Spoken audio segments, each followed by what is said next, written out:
Hello and welcome to my channel Amazing Aradhna. Positive thinking can change your destiny. Positive વિચારસરણી, સકારાત્મક વિચારસરણી તમારું ભાગ્ય બદલી શકે છે. અને એ ખૂબ જ મહત્વની વાત છે. સકારાત્મક વિચારસરણી છે એ જીવનમાં ખૂબ જ મહત્વપૂર્ણ ભૂમિકા ભજવે છે, મહત્વપૂર્ણ ભાગ ભજવે છે. જ્યારે તમે હંમેશા પોઝિટિવ દ્રષ્ટિકોણ રાખો છો ને, તો તેનાથી તમે નવી તકોને ઓળખી શકો છો. આ સિવાય તમે સારા નિર્ણયો લઈ શકો છો અને સાથે સાથે મુશ્કેલીઓનો સામનો પણ આત્મવિશ્વાસથી કરી શકો છો. પોઝિટિવ વિચારસરણીની અસર એટલી બધી થાય છે કે તમારું જીવન બદલાવી નાખે છે.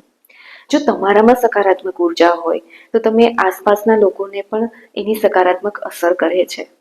તમે પોઝિટિવ હશો તો તમારી પોઝિટિવિટીની અસર તમારા આસપાસના લોકોને થાય છે.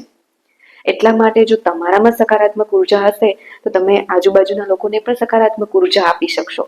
એનામાં પણ એ અસર કરશે અને જેનાથી તમારા સંબંધો સુધરશે અને તમને જીવનમાં સફળતા તો અચૂક મળશે, કારણ કે તમારા વિચારો પોઝિટિવ છે અને એ પોઝિટિવ વિચારો તમારું ભાગ્ય છે એ જરૂર બદલે છે.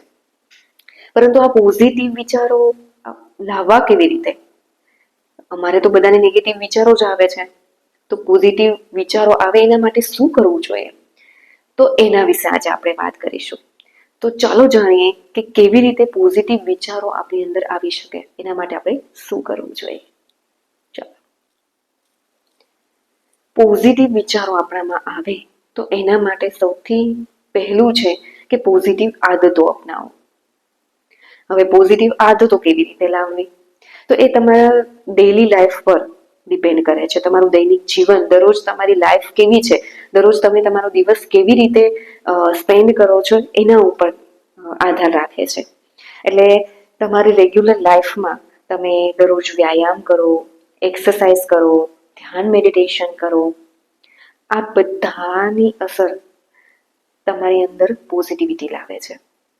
એના માટે નિયમિતતા જોઈએ, કારણ કે તમારી અંદર ડિસિપ્લિન હશે તો જ તમે આ બધા રૂલ્સ ફોલો કરી શકશો ને દરરોજ. તો એના માટે નિયમિતતા પણ લાવવી પડશે, ડિસિપ્લિન પણ લાવવું પડશે કે મારે દરરોજ આટલો ટાઈમ આમાં કાઢવો જ છે. મેડિટેશનથી એવું થશે કે તમારા મનને શાંત રાખવામાં મદદ કરશે અને સાથે સાથે તમારા સકારાત્મકતા પર પણ અસર કરશે. તમારી અંદર પોઝિટિવિટી લાવશે મેડિટેશન. અને સકારાત્મક પોઝિટિવ લોકોની સાથે જેમ બને એમ રહેવાનું રાખો. તમારી ડેઈલી લાઈફ છે, તમારું દરરોજની લાઈફ સ્ટાઇલ છે, એ તમારી અંદર કેટલી પોઝિટિવિટી છે એ નક્કી કરે છે. જો તમે રેગ્યુલર દરરોજના કામ તો કરતા જ હોય છો, બરાબર છે, પરંતુ એની સાથે સાથે તમે એક્સ્ટ્રા ટાઈમ મળે છે, એમાં તમે કઈ પ્રવૃત્તિઓ કરો છો? તમારા પોતાના માટે કેટલો સમય કાઢો છો? તમે બીજાના માટે કેટલો સમય કાઢો છો? એ બધું મહત્વનું રાખે છે. તમારી પાસે વધારાનો ટાઈમ છે, સમય છે, તો એ તમે ક્યાં વાપરો છો? વાતો કરવામાં નકામી, બીજા શું કરે છે એ જોવામાં નહીં. તમારે એ સમય એમાં નથી કાઢવાનો. દરરોજ રેગ્યુલર ટાઈમ ટેબલ બનાવો. કાલે મારે શું કરવાનું છે, કયા કયા મહત્વના કામ કરવાના છે એનું લિસ્ટ કરો, ટુ ડુ લિસ્ટ બનાવો કે જેથી તમારા બધા કામ વ્યવસ્થિત રીતે પૂરા થાય. દરરોજ સવારે ઉઠીને એક્સરસાઇઝ કરો, મેડિટેશન કરો. સવારમાં તમારે કામ હોય, બધાને કામ જ હોય છે, તો સાંભળો, સ્તોત્ર સાંભળો, મંત્ર સાંભળો.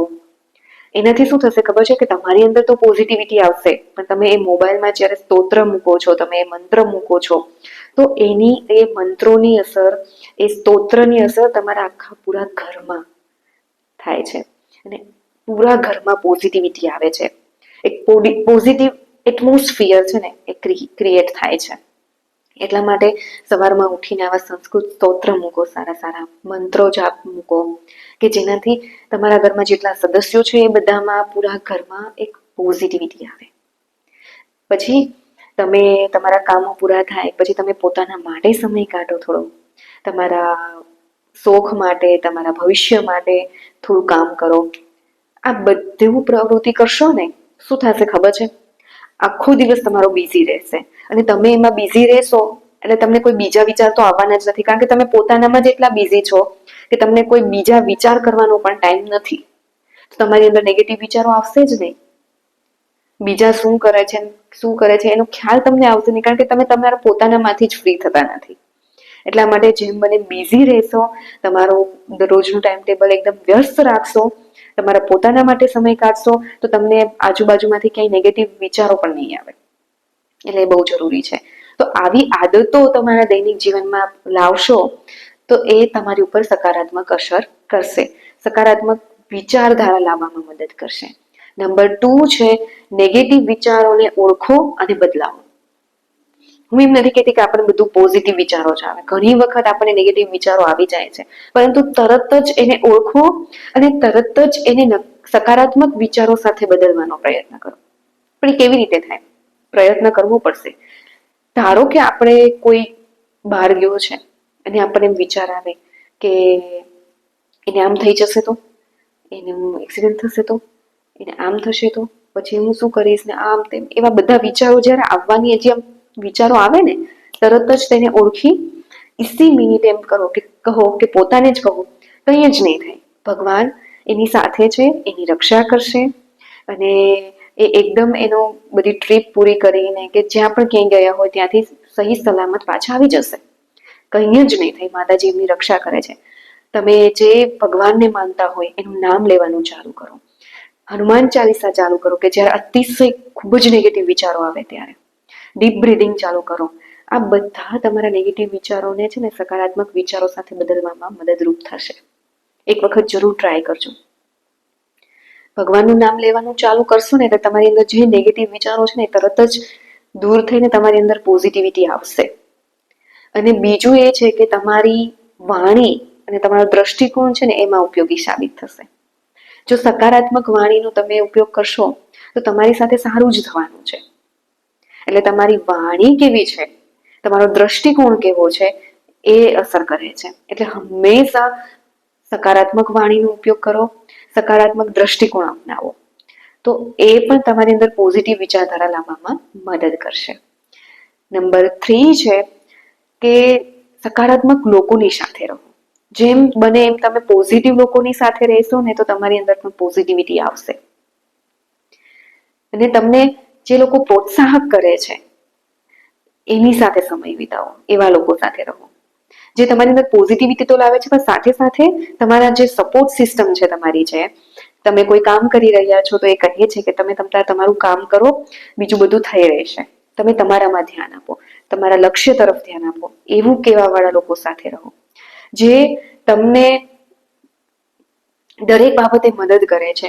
તમને કામમાં મદદ કરે છે કે ભાઈ તમે તમારું કામ કરો, આ કામ હું કરી લઈશ, તમારા માટે મહત્વનું છે.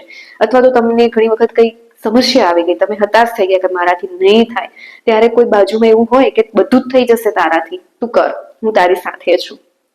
આવા પ્રોત્સાહક લોકો છે ને એ તમને જીવનમાં સફળતા મેળવવામાં ખૂબ જ મદદરૂપ થતા હોય છે.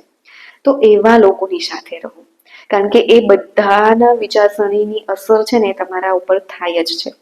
એટલે એ બધાની પોઝિટિવ વિચારસરણી છે ને એ તમને આગળ વધવામાં ધક્કો મારે છે કે કરો, ત્યારે આપણને આપણા જીવનમાં સફળતા મળે છે. એટલે સકારાત્મક લોકોની સાથે રહેવાથી તમારી અંદર પોઝિટિવ વિચારો આવે છે. આ સિવાય પણ ઘણી બાબતો છે કે જેનાથી તમારી અંદર પોઝિટિવિટી આવી શકે.